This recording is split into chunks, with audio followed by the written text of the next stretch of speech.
Jazz Chisholm made his return to the Yankees lineup last night, and man, he wasted no time reminding everyone what he's capable of.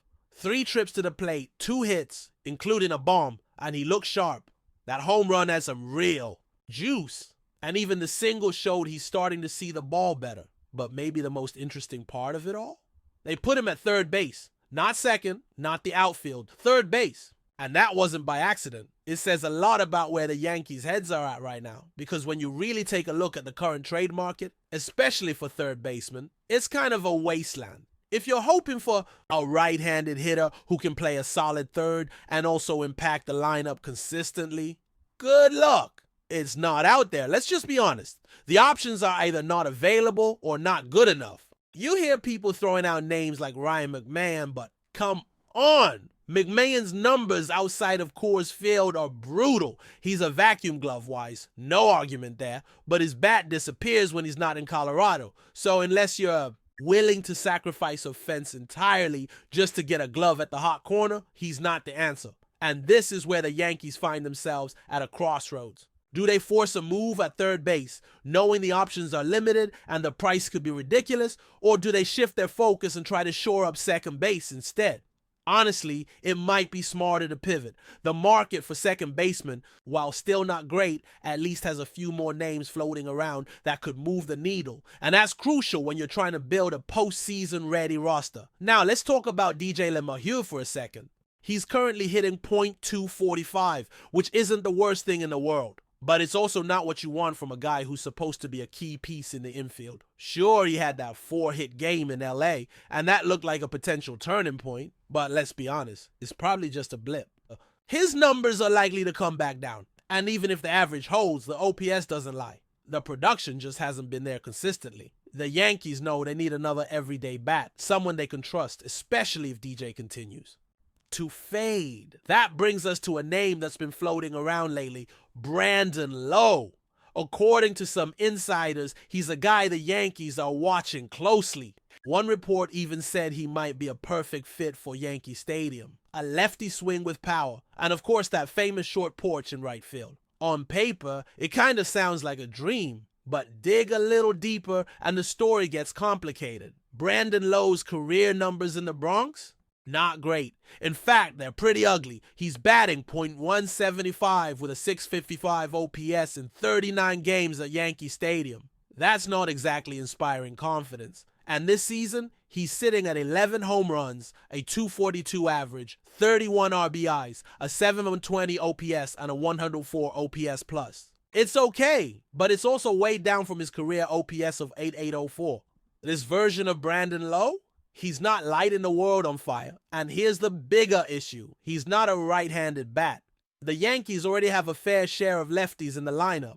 You've got Jazz who swings from the left side. You've got Austin Wells. You've got Cody Bellinger. It's a pattern and it's starting to matter. The Yankees have made it clear they're in the market for a righty, someone who can balance things out and bring some punch from the other side of the plate. Brandon Lowe doesn't fit that mold. Now, don't get it twisted. Lowe is still a solid player.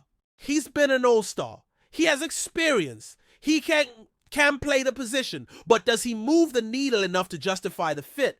That's the real question, especially when you consider he's a free agent at the end of the year. Whether the Rays are contending or not, they could look to move him just to avoid letting him walk for nothing. But let's not ignore the elephant in the room. The Rays are still in the hunt. They're 6.5 games back in the American League East. That's not a death sentence. That's striking distance. And when you're still fighting for a playoff spot, the last thing you want to do is give one of your division rivals an edge. Trading Lowe to the Yankees? That would be giving the Yankees help. That's not something Tampa does lightly, and it's not something their fan base would take lightly either. Now, if we get closer to the deadline and the Rays start slipping, maybe they find themselves in 4th or 5th place, things start unraveling, then yeah, a trade becomes way more realistic. They're not going to bring Lowe back, so they might as well get something for him. But timing is everything. And even if the deal does become possible, I still don't think it's the right move for the Yankees. It doesn't address the core need, which is a right-handed bat that brings power and consistency. Brandon Lowe is good, but he doesn't solve that specific problem. So while I wouldn't hate the trade, I wouldn't be jumping for joy either. Switching gears a bit, Let's talk about Jason Dominguez. The good news? He's okay, no setback. He should be back in the lineup any day now, and that is massive. For the Yankees, this kid is batting .247, has 6 home runs, 25 RBIs, a .765 OPS, and a 118 OPS plus. For a rookie, that's solid. But here's the thing, I don't even think we've seen the best of him yet. Dominguez is going to take off. You can feel it. He's going to go on one of those runs that makes the league take notice. I'm talking about a second half surge where he starts barreling everything, running the bases with swagger, and putting up numbers that turn heads. I genuinely believe he finishes the year with an OPS north of 800. He has that kind of talent.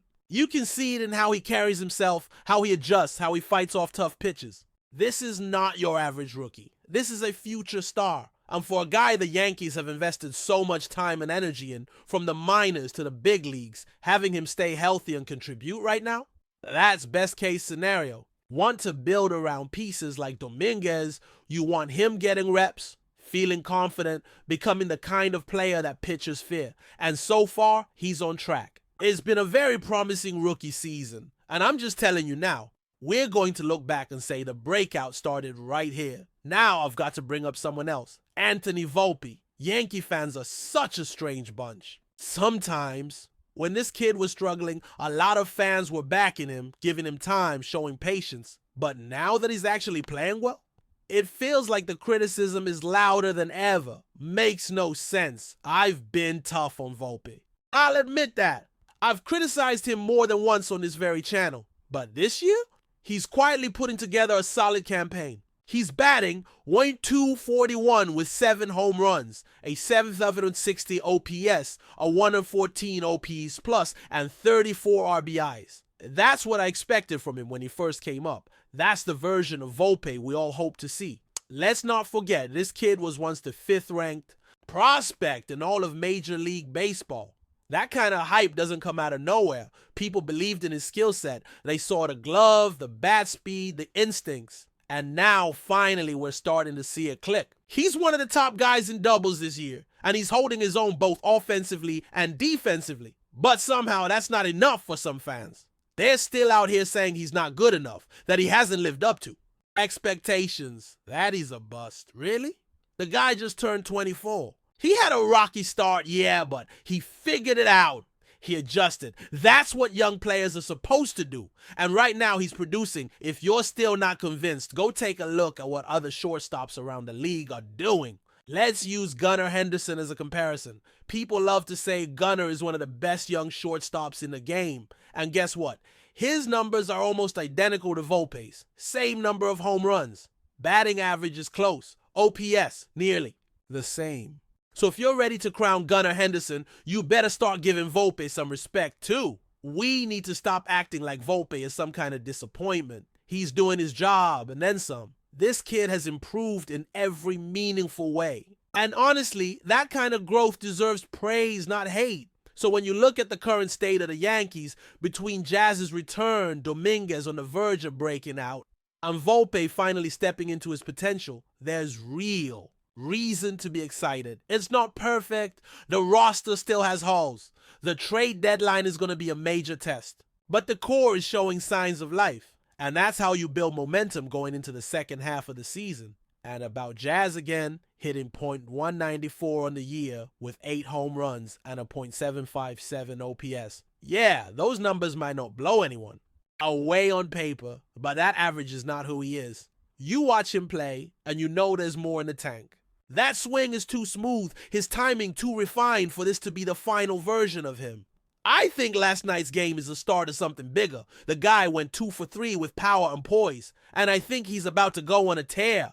We haven't had real production from second or third since Oswaldo went down. That's just the truth. Jazz filling in at third while DJ slides over to second might be the stopgap we didn't know we needed, at least until the trade deadline forces our hand. But before we continue, please remember to join our channel and give this video a like. Your support allows us to keep bringing you the latest news about the New York Yankees. Feel free to share your thoughts on the news in the comments. Derek Jeter has sent shockwaves through Major League Baseball with a surprising and somewhat cryptic statement about the future of the New York Yankees. In an unexpected interview this week, the former Yankees captain and Hall of Famer expressed a rare note of concern about the direction of the franchise he once led to multiple World Series titles. Though Jeter is known for his calm demeanor and unwavering loyalty to the Yankees organization, his recent comments have sparked widespread speculation across the baseball world. Speaking to a group of reporters at a charity event in Miami, Jeter hinted at unease regarding the current state of the Yankees roster and front office decisions. "It's hard to watch sometimes," he reportedly said without specifying exact moves or players. "You always want to see the team compete at the highest level, but I'm worried about the long-term vision. The Yankees always had a very clear identity. I'm not sure it's there right now." Those close to Jeter have suggested that the former shortstop has been quietly monitoring the Yankees' recent struggles, particularly their inconsistency in developing young talent and their heavy reliance on high-priced free agents who have yet to deliver consistent results. While Jeter stopped short of directly criticizing Yankees management, many insiders believe his words reflect a broader concern within the baseball community about whether the once dominant franchise has lost its way. The reaction from Yankees fans has been swift and intense, with social media erupting in debates about what Jeter's comments could mean.